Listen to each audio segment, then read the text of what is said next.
Good morning विद्यार्थी मित्रांनो, आजच्या भागामध्ये आपण आजच्या ज्या काय चालू घडामोडी आहेत या घडामोडींवरती प्रकाश टाकणार आहोत, ज्या परीक्षेच्या दृष्टीने महत्त्वपूर्ण असतील आणि प्रत्येक दिवशी आपण वेगवेगळ्या स्वरूपाचे प्रश्न तुमच्या समोर चालू घडामोडीच्या निगडीत घेऊन येत आहोत। आणि आजचे जे काही प्रश्न असणार ते कसे आहेत बघा, समजून घेऊयात आपण। आजच्या प्रश्नांचा आवाका काय आहे तर 2025 मध्ये झालेल्या फिफा क्लब वर्ल्ड कप कोणत्या संघाने जिंकला आहे तो तुम्हाला सांगायचा आहे। जिंकलेला कोणता संघ आहे तर जिंकलेला संघ हा चेल्सी आहे, जो इंग्लंडचा संघ आहे आणि या चेल्सी संघाने हा वर्ल्ड कप जिंकलेला आहे। तर कोणत्या संघाला त्याने हरवलंय हे पण आपल्याला लक्षात पाहिजे। तर हे पॅरिस सेंट जर्मन नावाचा हा जो संघ आहे या फ्रान्सचा आहे, या संघाला हरवलेला आहे, हे लक्षात ठेवा। त्यानंतरचा प्रश्न बघा, 2025 मध्ये हरियाणा नावाचं जे काय राज्य आहे या राज्याचा या राज्याचे नवे राज्यपाल नियुक्त करण्यात आलेले आहेत। तर त्या राज्यपालांचं नाव काय आहे मित्रांनो सांगायचं आहे। तर त्यांचं जे काय नाव आहे ते आसिम कुमार घोष हे असणार आहेत। आणि त्यानंतर यांनी कुणाची जागा घेतली ती आपल्याला माहिती पाहिजे।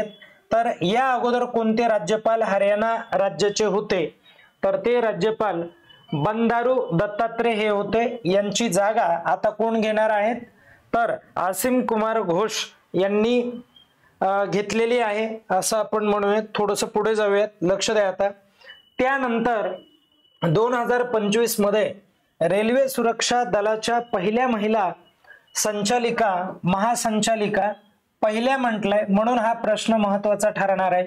पहिल्या महिला महासंचालिका म्हणून कोणाची नियुक्ती करण्यात आलेली आहे तर लक्षात घ्या, जे कोणी विद्यार्थी रेल्वेच्या परीक्षा देत असतील त्यांना यावरती हमखास प्रश्न येणार आहे, 100% यावरती पडणार आहे। तर याचं उत्तर काय असणार आहे तर सोनाली मिश्रा या आहेत। सोनाली मिश्रा या जे महासंचालक होणार आहेत तर यांनी कोणत्या महासंचालकांची जागा घेतली तर या अगोदरचे महासंचालक मनोज यादव ही व्यक्ती होती। आता आपण पुढे जाऊयात, लक्ष द्या नंतरचा प्रश्न।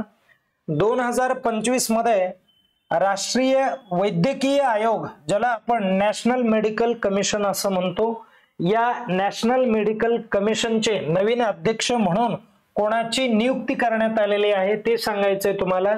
तर याचं योग्य उत्तर असणार आहे डॉक्टर अभिजित किंवा अभिजितच आहे शेठ यांची नियुक्ती झालेली, अभिजित शेठ।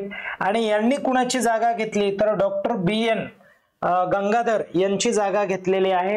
विद्यार्थी मित्रांनो, तुम्हाला एक गोष्ट यामध्ये लक्षात ठेवावी लागेल, नवीन पदांवरती नियुक्त झालेले जे काही लोक असतात त्या पदावरती अगोदर कोण काम करत होतं किंवा यापूर्वीचे जे काय त्या पदावरील जे काही पदाधिकारी आहेत, व्यक्ती आहेत, ते आपल्याला माहिती असणं महत्त्वाचं आहे। आणि त्यानंतर आता नवीन कुणाला पदभार देण्यात आलेला आहे याही गोष्टी आपल्याला माहिती असणं खूप महत्त्वाचं आहे। आता नुकतेच 2025 मध्ये याच वर्षामध्ये राष्ट्रपतींनी राज्यसभेवरती किती लोकांची नियुक्ती केलेली असा प्रश्न 100% येऊ शकतो। तर ती 4 व्यक्तींची नियुक्ती केलेली तुम्हाला याही पद्धतीने विचारला जाईल की खालील कोणत्या व्यक्तीची राज्यसभेवरती नुकतीच नियुक्ती झालेली नाही, 3 व्यक्तींची झालेली असेल, एखाद्या व्यक्तीची झालेली नसेल ती तुम्हाला सांगितलं जाणार आहे, किंवा 4 व्यक्ती आणि त्यांचं प्रोफेशन जोड्या लावामध्ये येईल हे तुम्हाला सांगितलं जाणार आहे। म्हणून इथे मी स्पष्टीकरण घेतलंय याच प्रश्नाचं। काय आहे बघा, पहिली व्यक्ती उज्ज्वल देवराव निकम हे आहेत आणि उज्ज्वल निकम सर्वांना माहिती आहे, गव्हर्नमेंट लॉयर आहेत किंवा ते वकील आहेत। तर हर्षवर्धन शृंगला या जे आहेत तर हे माजी विदेश सचिव म्हणून त्यांनी काम केलेलं आहे। त्यानंतर C सदानंद मास्टर हे जे आहेत हे समाजसेवक आहेत, त्याचबरोबर शिक्षण खात्यामधील तज्ज्ञ आहेत। आणि डॉक्टर मीनाक्षी जैन या जे आहेत या एक थोर अशा इतिहासकार आहेत। तर या लोकांची नियुक्ती राज्यसभेवरती केली जाते। राज्यसभेवरती राष्ट्रपतींच्या माध्यमातून 12 लोकांची मित्रांनो नियुक्ती केली जाते। ओके, नॉमिनेटेड मेंबर असतात आणि आता सध्या 12चे 12 नॉमिनेटेड मेंबर फुल झालेले आहेत आणि हे जे लोक असतात हे कलेच्या क्षेत्रामधील, त्यानंतर शिक्षण क्षेत्रामधील, उद्योगामधील